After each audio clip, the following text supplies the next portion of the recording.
So hello everyone, good morning, good afternoon, sort of depending on sort of where you're dialing in from, and welcome to today's History Month webinar.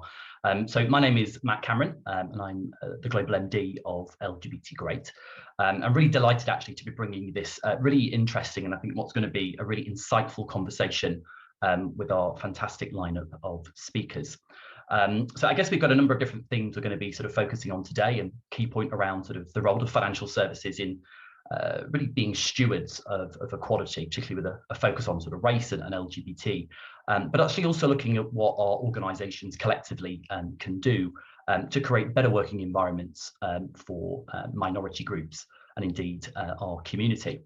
Now, this part of our sort of programme really sort of fits in with the work we're sort of really focusing on now around increasing awareness about diversity and inclusion and LGBT issues within the workplace, and this follows a series of work that we've been driving forward across the membership and more broadly across sort of the industry as well. And without further ado, I'd like to invite Gerard van Loosen from Northern Trust Asset Management, who's dialing in today from Amsterdam, and who's the EMEA Head of Sales for the business. But Gerard, over to you. Matt, thank you very much, and welcome everybody. Good afternoon, good morning, good evening maybe even.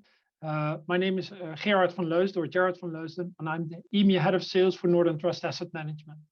I'm delighted to be here today, and on behalf of everyone at Northern Trust Asset Management, we are excited to be delivering this event in partnership with Lgbt Great. LGBT History Month serves as an important reminder of the history of the gay rights and related civil rights movements. To me, it is important that we remember the past in order to learn lessons to appropriately define and reshape the future. Following the events of the past 2 years, it's never been more important to reflect on history, to educate and inform and understand the power in difference and diversity. Within our organization, we have developed a host of initiatives which raise awareness and educate our people on the importance of LGBT+ inclusion to enhance our culture, clients, and communities. We are aware of the challenges that the LGBT+ community have faced and continue to face, and we strive to create meaningful allyship across all areas of our business. Sustainability is central to the products and services we offer because we believe long-term financial success is dependent upon a healthy global environment, a stable society, and well-functioning and well-governed companies. However, we are increasingly aware of the prominence that the S, or social, in the ESG equation is playing now and will play in the future. We need to recognize and understand the role that diversity and social purpose play in creating a high-performing economy, and that means stimulating conversation, education, and understanding across all strands of diversity. And that is exactly what we're all doing here today. As part of our commitments to diversity, equity, and inclusion, Northern Trust Asset Management is a founding member of Lgbt Great. Their important work continues to support the savings and investments industry becoming more diverse, equitable, and inclusive. And we are encouraged by the momentum and commitments demonstrated by all of their member firms. I look forward to hearing from the panel and from all of you on your thoughts, insights, and perspectives on the role of storytelling, role models, workplace inclusion, and the role we can all play in creating a more sustainable future. Without further ado, I hand back to you, Matt. Great, thank you, Gerard, for those opening remarks. And I think really powerful sort of messages in there as well. So I'd like to invite everybody, just before we get into the main conversation today with the speaker panel, to sort of just think with me a little bit around some of the milestones really within LGBT and Black ethnicity history. So I wanted to invite you all actually to get your thoughts on this sort of first poll question for today. So you should see this sort of coming up in front of your screen in a second. And the first question is, what year did the Civil Rights Act was passed in the US? Great, so we've got questions coming through. So what year did the civil rights get passed in the US? So is it 1961, 1964, or 1967? We've got around 66% that have voted, 71%. So more votes coming through. I think outstanding to see so many people dial into the call today. So thank you for all taking the time. There's a few more votes sort of coming through, so it's going to give you a few more seconds just to cast your votes. But what year did the Civil Rights Act get passed in the US? So is it 61, 64, or 67? Brilliant. Let's end the poll and see what you're all saying. Great, so we've got the majority of you saying 1967, closely followed by 1964 and 1961. So the actual right answer is actually 1964. So this was a landmark moment in the civil rights movement. I guess what we have seen obviously since then is a lot of improvement in terms of equality within society. But one of the big things I really want to put to you all today is that actually, legislation means one thing, but equality and equity really does mean another. And let me sort of try and explain what I mean by that. We're obviously seeing a huge increase in the number of hate crimes, particularly around race and ethnicity and ancestry as well. And just to throw a couple of stats at you, I know as a financial services industry, we all like a little bit of data, but the FBI produced some really interesting data points last year. And one of those data points said that the number of hate crimes targeting Black people jumped to nearly 40% last year in comparison to 2019 levels. And the number of hate crimes targeting members of the Asian community with Asian descent rose by as much as 70% in comparison to the year before. And if I may sort of provide one additional data point on this as well, there was a research study that came out from the study of hate crime and extremism at California State University. And this actually sort of surveyed hate crimes across 16 of the biggest cities in the US. And this basically concluded similar sort of findings to the ones that the FBI released last year. And basically found that hate crimes rose by overall 44%, the biggest jump around people of Asian descent, and this particular sort of component of the community, 342% more hate crimes than the year before. Similarly, the stats aren't any different here in the UK. And of the 124,091 hate crimes that were recorded here, a staggering 74% were related to race hate crimes. So that's 92,052. So again, legislation means one thing, but in practice, we know social equality and equities, really are another.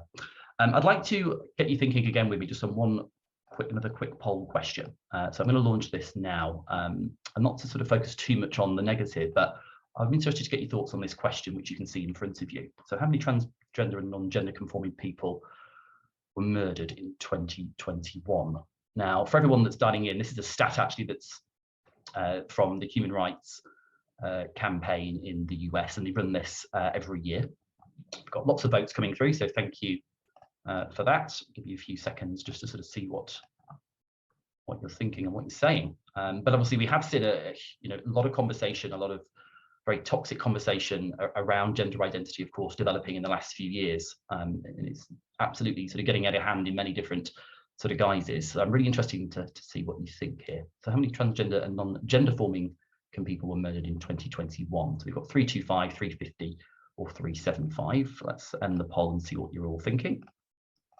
So you should be able to see the results there in front of you. So again, majority of you saying 375, closely followed by the other two options there. So the correct answer is 375. And actually 2021 was actually the deadliest year for transgender people since records began. So really shocking statistic, yet we know from a federal level, the protections are in place in places like the US and indeed here in sort of the UK for gender reassignment. Yet we know even though these protections are in place, in practice, the equality, the sustainability, the equity for this group, this underrepresented group of people, is very much a different thing. So legislation means one thing, in practice absolutely means another. I'm going to stop sharing that with you all there. And just a couple of other sort of remarks I wanted to make just before we get into, again, the main sort of conversations. And I think one of the big questions that we're hoping to really sort of workshop today is, what can financial services organisations do? What is the industry's role as a steward with regards to social equality issues? And of course, we have seen some really great progress across financial services, and particularly a great proportion of our membership community that represent the investment and wealth management sector. There's been lots of real positive move forward. And I think we've got to recognise today as well all those organisations that have been recognised in the Stonewall Workplace Equality Index, the top 100, which was published this morning, for the great work that they're doing. But perhaps if we just sort of hone in very quickly, out of that, from my quick analysis, we've seen 11 banks included in that, 2 insurance firms, the FCA and the Financial Ombudsman Service, 1 investment firm to make it into the top 100. And I'm very proud to say that this is Fidelity International, who coincidentally were a founding member of Lgbt Great. So it's great to see the success of the organisation with regards to the Stonewall sort of Workplace Equality Index. So well done to all the Fidelity employees and team that are sort of dialing in today. But it does sort of beg the question, doesn't it? There's a lot more work to do, within the industry. And what we really want to be a part of at Lgbt Great is helping to sort of motivate and inspire that progress. So we are delighted that on Tuesday next week, we are going to be launching the sort of gold, silver and bronze standards for LGBT equality, specifically within financial services. And we will be revealing the first 6 organisations to achieve the sort of prestigious gold standard. And this is a standard that's available to all of our sort of members and financial services organisations that complete LGBT Great's Inclusion Index benchmark tracker. So again, looking forward to delivering that next week on Tuesday. And without further ado, I'd like to invite Kat Lloyd from our Media Partner Investment Week to begin the conversation today. She's going to be joined by some brilliant speakers. We've got John Terry on the line, who's a board member of the Diversity Project and a strategic advisor on people issues within organisations. We've got the brilliant Demisha Hill dialing in live from Denver, a little early for Demisha today, who is the head of diversity and community relations. We've got Bissy Elimi on the line as well, who's the executive director of the Bissy Elimi Foundation. And we've also got Alexis as well, Alexis Goldfarb from Northern Trust, who is a senior DE&I consultant for the EMEA region. So Kat, without further ado, I'll hand over to you. Thank you very much, Matt. It was a really interesting opening there, and some really, some real food for thought there. And we're hoping to really continue that discussion with the great panelists that we have with us today for the next sort of half an hour. And I think we're really interested in working through this idea of the role history is playing at the moment, and very importantly, what part it can continue to play and will play as we, shaping the future, as we heard earlier.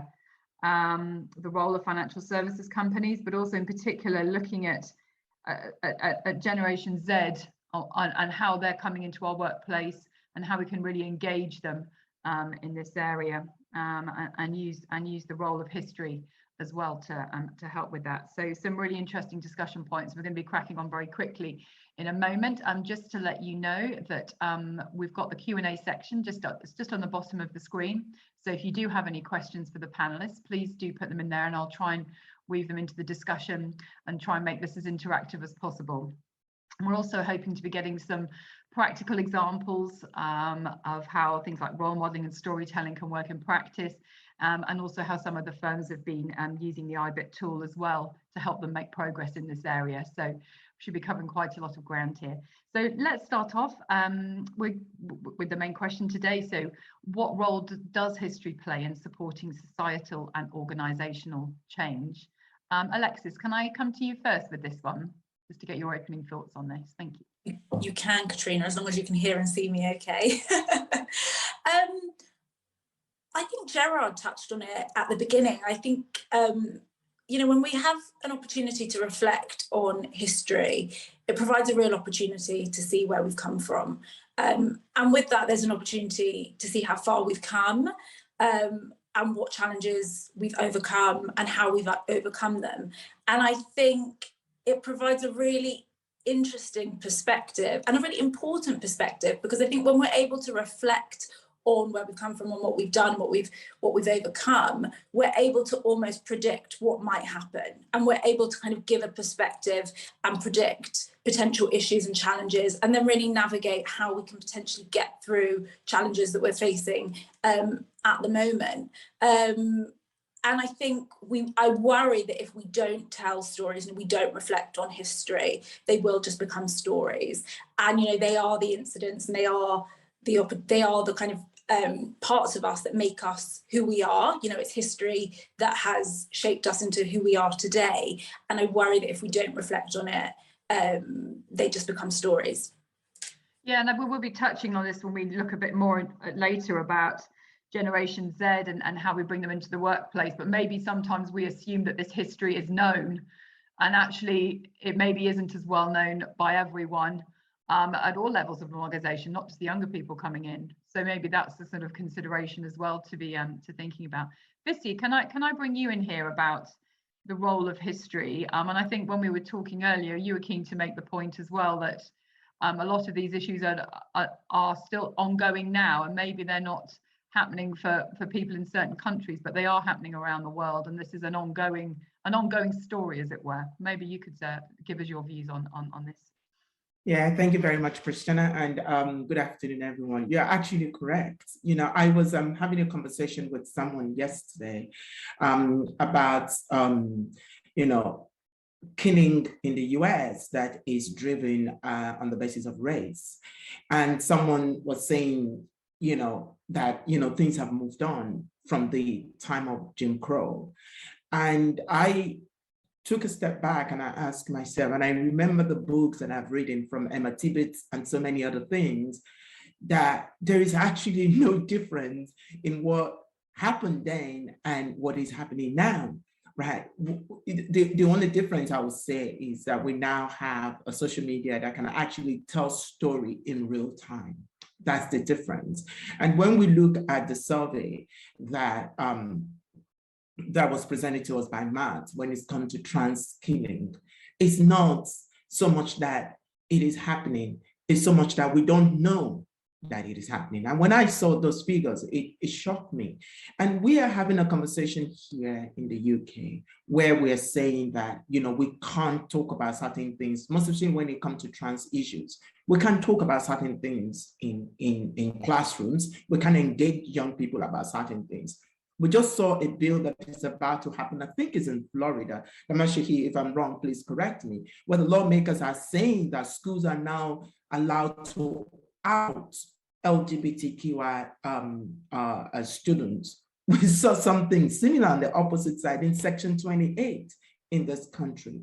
And the issue that is happening is if we don't constantly tell these stories, and not just the story, but the impact that this story has on people, and not just that, the different actors and the different roles that they play in the shaping of the story, we are prone to make the same mistake. And when it comes to corporate storytelling, every corporation has a story. We're seeing that now in the area of slave trade. And yeah, we need to tell them, we need to own up to them, and we need to revisit and do better than we did when we didn't have the knowledge that we have now. And that's the power of story. Yeah, no, that's really interesting. We're going to be talking a little bit more about storytelling a little bit later on, but that is an interesting point about hearing the other voices from that history as well, and other viewpoints, and also interesting as well to get people's views as well, I suppose, on the impact of social media and how that's changed that sort of narrative as well. Maybe getting different voices in there, but it can also, you know, how is that you know, impacting the debate? Demisha, can I come to you on this to get your sort of opening thoughts on the role history can play in supporting societal and organizational sort of changes, and what are your sort of key thoughts here? Yeah, I think we have to really kind of take a look at history, take a look at who was narrating the history, and make sure that we see things from all perspectives, because sometimes the narrative that we actually are hearing about or reading about is really from one perspective, based on one race, based on one gender. And so it's important for us to dig a little bit deeper to understand really what was going on. The other piece that I think is really important when it comes to societal change is we need to be aware of certain instances where history is trying to be suppressed, whether certain books or certain lesson plans are not being taught in the classroom. We need to speak out about that, because it's really important for the next generation to understand the events of the past. And then I also feel like we have to take a look at how we're documenting the things that are happening today, because 20 years from now, that's going to be history as well.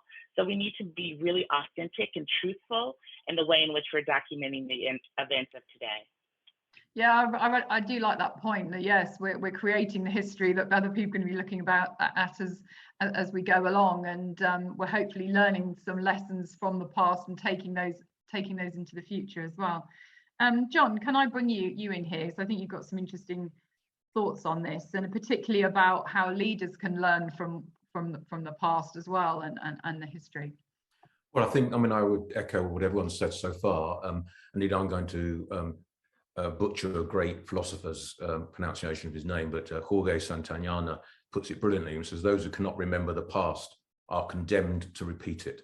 And I think particularly leaders, it's critical for leaders to be really educated on the history. I'm very encouraged that as the younger generation learn more about the past, and particularly how it compares with attitudes today, we are seeing them being more and more inspired to have a deeper understanding of human rights. I think that's one of the reasons why we see that Gen Z generation, are the most educated and the most values driven and the most aware of societal issues. So I'm encouraged by that, and it's incumbent on all of us to ensure that we are very much aware, and corporates have a very important role to play here. And Gerard said it very, very well in his introduction. They do have a very important role to play to ensure that all their people are very well educated on the history from all angles. Yes, no, yeah, indeed. And we're going to be talking a little bit about the role of corporates a little bit later as well. I wanted to move now to talk a little bit about role modeling and storytelling, and particularly asking how can role modeling and storytelling further equality and inclusion. It'd be great to hear about how this could work in practice, and where things have made a real impact. Could be on the younger generation coming through, or what you think's worked here. Demisha, can I start with you for this one? What sort of stands out when you're looking at this? What do you think can really make an impact? I think when it comes to storytelling and role modeling, it allows us to really share the human side of who we are. It removes all of those titles and statuses, and it kind of creates this common thread of humanity. It breaks down barriers. It allows people to kind of tell their truth, as well as it allows people to be vulnerable as well. I know we have a series called Authentic Self, where people share their personal kind of upbringing, their career successes, their career failures, but it's a space where they can be vulnerable. And when you're vulnerable, you kind of create this commonality with other people. And by doing the storytelling, it inspires other people to do the same as well and become more empathetic around certain situations and experiences that people have had. Yeah, it's that personal aspect, isn't it, about being able to try and relate to someone as well. Alexis, can I come to you on this in terms of that storytelling aspect, and what do you think the potential there is? I think, look, echo everything that's been said. I think the messages that are communicated when we storytell can actually make or break an organisation's culture. Looking at campaigns which encourage storytelling and role modelling, Project 1000, obviously pioneered by LGBT Great, but also This Is Me in the City campaign, which focused on storytelling related to mental health, I think can really create that sustainable change that we're all talking about. It can really shift the dial, and it's listening to the messages that we're hearing, and it's listening to the stories, because to me that's true inclusion, right? True inclusion is when we hear one another's stories, we hear one another's vulnerabilities, and we hear one another's truths, and actually responding to that. And I think, going back to the earlier point around history, we need to make sure that we continue to tell our stories and we continue to role model, because I worry that we take it for granted, and actually it's hard to come to work and be authentic and vulnerable. And I think we've come a long way in creating environments and cultures which allow those stories to be told. And for future generations, John mentioned it, for Gen Z, we need to make sure that we are continuing to have these conversations and to be authentic in workplaces. No, that's really interesting, and it's good that there is some progress there, that we feel those stories can be told in hopefully a more supportive environment. And maybe I could bring you in here, John, around how groups can support that sort of storytelling, and maybe take learnings from that as well, maybe engage with those, not just telling the story, but maybe they could try and engage with the people that have been doing that to try and help progress across the firm as well. I think one of the traps that many corporates fall into is that they think role modeling is about highlighting someone from minority who's got into a senior role. And that is part of it. There's no question about that. But a true role models every single day. You know, they are their authentic self. You know, they are going beyond their job, you know, to make everyone around them to feel included and supported and enabled. And I think senior leaders should be role modeling that behavior, you know, what we typically call now inclusive leadership behavior, you know, and then everyone becomes a role model for inclusion, and including people like me, you know, late middle-aged white straight guys have a very important role to play in role modeling inclusion within an organization. But I don't want to downplay the importance of those from so-called minorities being highlighted, being supported, being their authentic self to inspire others, not just in their organization, but in wider society as well. And corporates have a very important role to play to support that as well. You're on mute, Kat. Sorry, beginner, a huge error, usual error on mute. Bissy, can I come to you on this again? I know you touched on it earlier about the storytelling side, but what do you think can really work here? What have you found to be really powerful? Yeah, I'm going to get very practical here. I remember the first time I picked up a book of Toni Morrison. It was completely life-changing for me. Or when I listened to Miss Maya Angelou and hear the power of storytelling.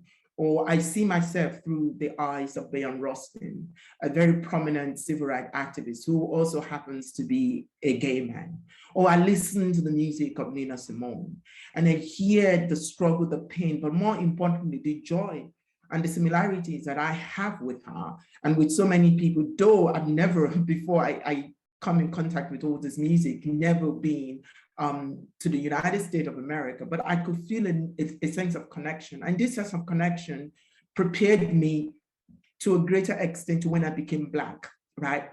And the moment I became Black, when I moved to the UK, I could remember the journey that they've traveled and the connection that it has with me and the journey that I'm about to embark on. And I think this is very important. Representation is extremely important when we talk about storytelling or role modeling. And I'm going to end with this. This weekend, we watched Racing Dion, which is a story of a young Black boy who is a superhero.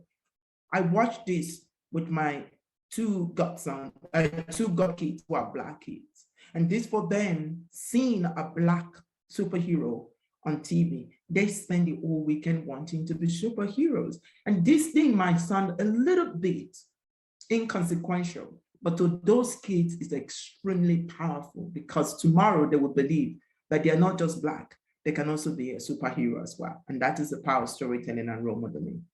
Oh, I think that's brilliant. And yes, I think everyone should be able to watch that. And I'm going to go and dig that out after this. That sounds great.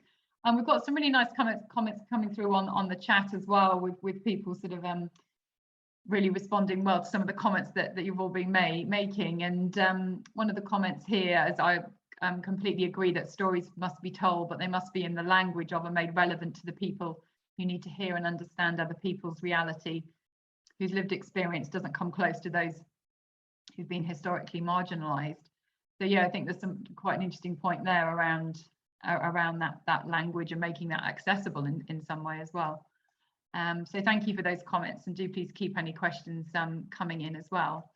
I wanted to move on now just to talk about, so we've mentioned them already, but considering Generation Z coming into the workplace, looking at maybe what their expectations are, what they want to see from companies they're coming into, but also what organisations need to consider as they welcome this younger generation who are really taking them to task in a lot of cases.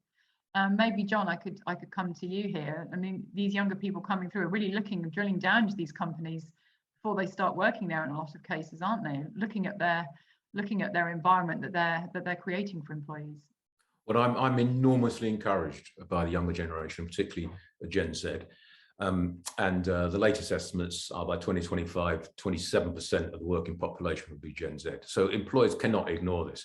And they are by far the most value-driven generation. They are the best educated, they're the most racially and ethnically diverse group of generation, and they're prepared because they're much more conscious of issues like systemic racism. They are prepared to walk with their feet, to talk and walk with their feet, which I think is really important. So this whole thing around history and storytelling is a really important part of how it's educated the Gen Z. And one of the things that I'm particularly encouraged, if we look at the LGBT plus community, the latest survey I was looking at over the weekend was an Out Leadership's Allies Up survey, which says that still over 50% of those who are LGBT plus are not out in the workplace. And I haven't got the breakdown of that, but I suspect that is way, way less than that in the Gen Z. And I think, the Gen Z are going to start really pushing my generation and other generations to make changes happen. And they are, the power of them en masse, of being so much more aware and so much more unaccepting of, frankly, poor behaviors in organizations and within society wider. I think that's really important. And if corporates do not receive those messages loud and clear and respond accordingly, then they just will lose any chance of any competitive advantage. Whereas the reverse, of course, will happen as well. That's really interesting, and companies need to sit up and take note. Alexis, can I come to you on this, on Generation Z, and how you think they could change the workplace in a way? Well, I think they're going to. I fully concur with everything John said. I think it's almost like a ticking time bomb, like it will happen. They are entering the work place. I think they are, as John said, an entirely values-driven generation, and that's going to be interesting because organisations are going to have to create change. They're going to have to demonstrate that they walk the talk and talk the talk, and are working and can clearly articulate their corporate and social purpose and value. And I think employees are going to be looking for they're going to be looking to their employers for things other than career development, although I do think career development will be looked at in a different lens as well. I think they'll be much more agile. There'll be no such thing as a linear career path, and I think they'll be looking for kind of more diversity in what they get from the workplace. But I also think they're going to be looking at how they can support the community in which they're working and living in a way in which generations haven't done before. And I think organisations are going to have to be quite creative to engage their talent.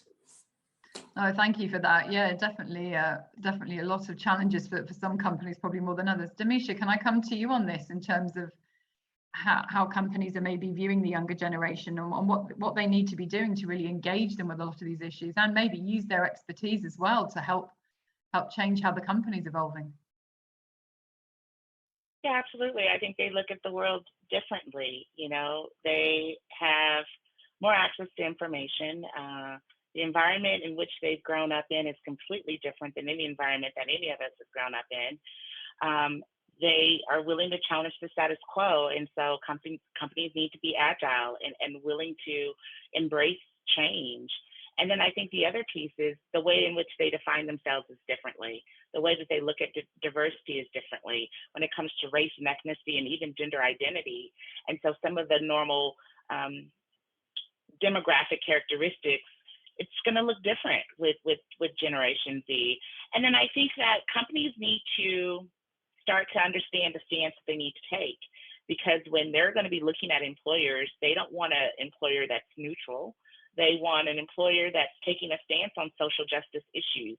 So in the past, where being neutral was good, companies need to start to make sure that they are standing up and being on the right side of history, so to speak. No, really interesting point and a challenge there for some of these companies. Bissy, can I come to you here? What do you think can really work with engaging younger people, and what do you think they're actually going to be able to bring to this environment, and the contribution they're going to be made the other way to make a real difference? I'm going to start by saying that any company that ignores the power of the Gen Z, it's doing so at its own peril, because they have a lot of resources at their disposal and they are using it. Go on TikTok, go on Instagram, go on Twitter. They are there, they are calling out companies and they are standing up. But I also want to say that, the continent with the largest population of Gen Z is one continent that we are ignoring at the moment, and that's the continent of Africa. That continent is sitting on the biggest population of Gen Z ever. And any serious business will start looking at opportunities that are available to be part of the change that is going to come out of that continent. It's one of the reasons why, my focus is very much on that continent, because if we're able to tap into it, it further taps into this global network of Gen Z, because it is a global network, and we can make change global instead of regional, like, oh, there's a change in Europe, or there's a change in America or South America. We can actually push for a truly global change. And we need to rethink our investment in the Gen Z in Africa, most especially in terms of engagement when it comes to diversity and inclusion. No, that's a really, really interesting point, isn't it? And yeah, you do get a sense with this younger generation, particularly as they can mobilize on things like social media, that it is more of a global effort in a lot of cases, that the pressures they can bring can actually be, extremely high. And you're right, these companies really have to look to this. They won't just be content with with a statement put out or whatever. They want to see what's happening on the ground and really push these companies. So yeah, definitely changes happening there. I am conscious of our time. I've got a few sort of areas to move on to as well. Just to have a little, we're going to be talking a little bit later in the discussion about what we'd like to see more of from financial services companies. We have been talking about that already, but especially this idea of them being stewards of social equality and what more we'd like to see them do. But just before we come on to that, I wanted to get just a couple of views. Matt mentioned earlier about the new IBIT benchmarking tool from Lgbt Great, which is going to measure across 10 different DEI indicators, and it can be used to identify organizational strengths and opportunities for improvement. So it does tap into what we've been talking about how companies can really use the past and try and make progress and move into the future. I know Alexis and Demisha have completed the benchmarking tool, so it'd be really good to hear how you found that and how it's helped you practically, and I suppose also how you're going to use it going forwards to help you to continue to make progress. So Alexis, can I just ask you briefly for your experiences of this and how you've integrated it into your business? Yeah, so it's been helpful to have that industry benchmark as to what good looks like for the industry. And I think for me, that's what was missing. There are various benchmarks which exist across a whole host of diversity strands. But for me, I think it's fantastic for us to have something which the industry deems best practice, so we can hold ourselves to account as an industry and create change together. I think it's useful as a practitioner completing the benchmark to remind myself annually, okay, what are we doing? Annually, what actions are we doing? What are we engaging in? Are we doing a policy review? I think sometimes, it happens with all of us. We can, forget or just assume we've done something in the last 6 months. And of course, time goes really, really quickly. But having an annual opportunity just to reflect on what we've done, what does the evidence look like, and actually what was the impact of that is a great way to ensure that everything we're doing across our inclusion efforts are consistent, because that's how we make the change. No, that's really interesting to hear that, and it'd be interesting to see how you continue to use it going forwards. And Demisha, can I come to you briefly as well as to how you've used this tool in a sort of practical way? Yeah, I think in this work, you can get caught up in the data and you can start to measure all kinds of different things, but it creates a guide to ensure that you're measuring the right things, making sure that you're making progress in the right areas. And then I think what it also does is it allows you to understand where you have these opportunities for improvement, understand these best practices that are out there in our industry, and determine which are the best practices that you might want to implement at your organization. So I feel like it's really great that it's really focused in on our particular industry, because so many times it crosses other benchmarks, cross over other industries, but it's great to kind of see what you're doing with your peers. And so I find it a great tool to really kind of help with our overall strategy, just to make sure that we're staying abreast of the changes that are happening, because what was best practices 2 years ago, that's no longer the place. You need to continue to move forward and continue to make progress in this work. Yeah, that's a really interesting point, isn't it? So much happening in this area, so much progress. You really want to make sure that you're keeping up and helping to lead that going forwards. Matt, there is a question here. Is the benchmarking tool transferable into other sectors? But I will leave Matt to answer that on the chat. He probably knows a bit more about that than I do. I'm conscious of our time, so we're going to be moving on to our last question, which is looking to the future. What would you like to see more of from the financial services industry in this area of really pushing for social equality? As Matt mentioned, there's a lot more pressure now with the huge transformation we've seen in terms of sustainable and ESG investing. Those questions hopefully are being asked across the piece, and the S in ESG is gaining more prominence, but we know there's still a long way to go. John, can I come to you here just briefly? Which areas would you like to see more action, more pressure now? Well, those who know me know that I've been vocal for 15 years about organisations being much more transparent about themselves, around their demographics, around their pay gaps, around their policies and practices, their visions, their targets. As an industry, we don't do bad, but we don't do anywhere near well enough. We need to be much more transparent to the outside world, to put the spotlight on themselves.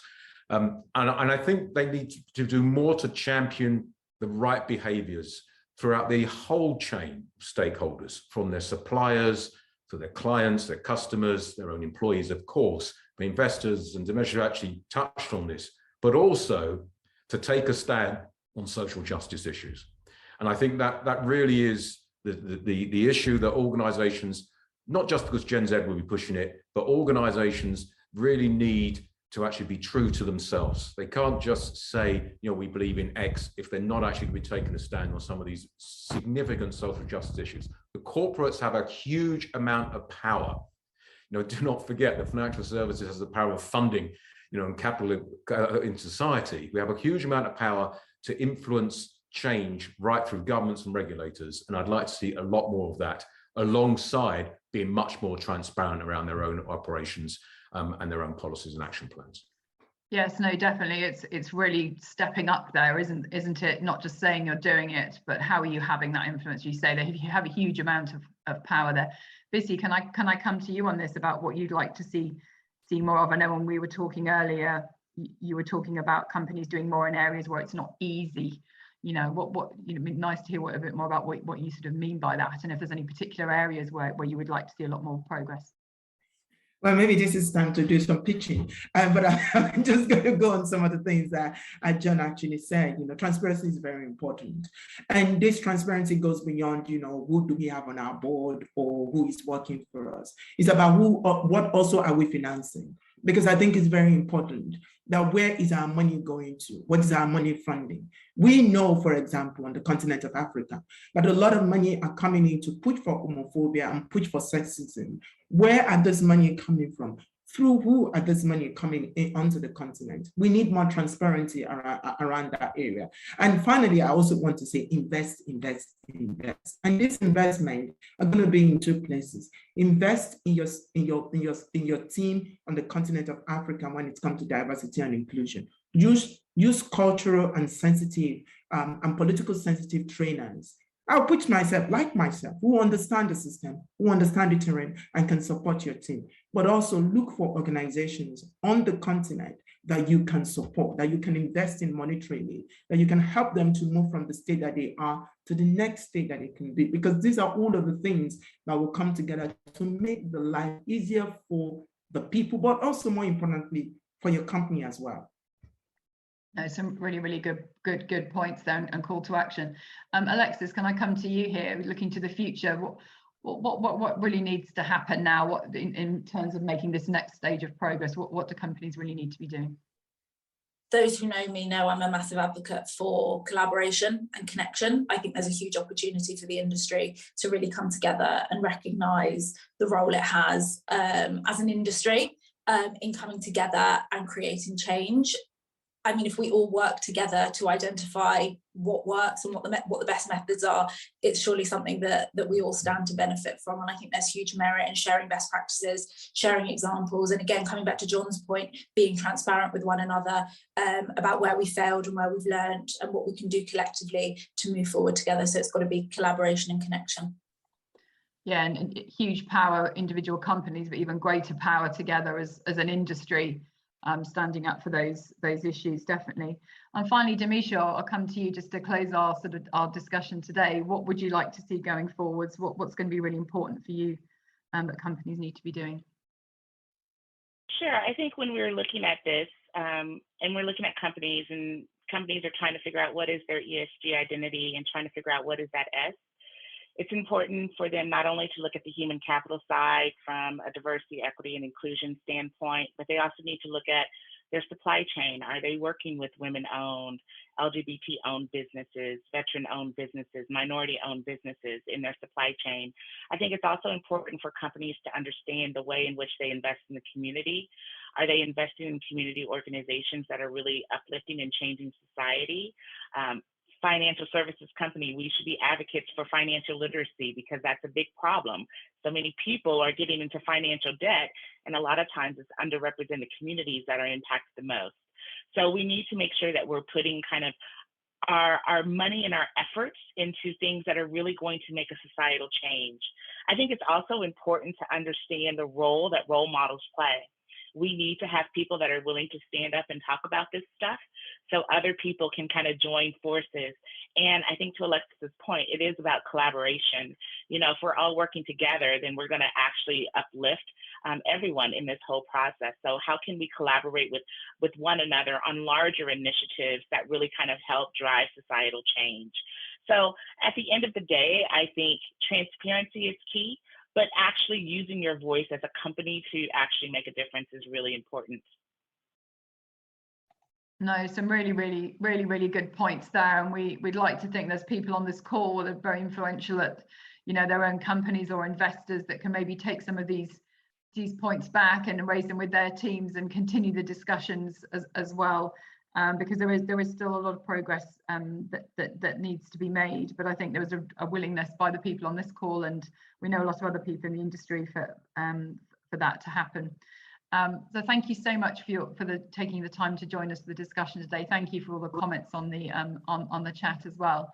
I'm going to hand back to Matt just to close the discussion today. Great, thank you, Kat, and thank you to all of the speakers on the line as well. And I've really amazing discussion today. I think we've touched so many themes there around the role of role modeling, leadership, really thinking about the sort of practices that can make a difference within our own organizations. And I think there's a much bigger question that for me is the logical next step to this discussion, as much as we're looking inwardly around our own practices and leadership within the industry. I think there's an increasingly bigger need to really focus now on actually how do we do this together externally, and how do we really build in the great things that we're achieving within our own firms into the conversations with clients, investee companies, as stewards, etc. So for me, that is definitely the logical next step, and we have got a number of discussion forums and work we're going to be doing with our community members around this sort of exact area.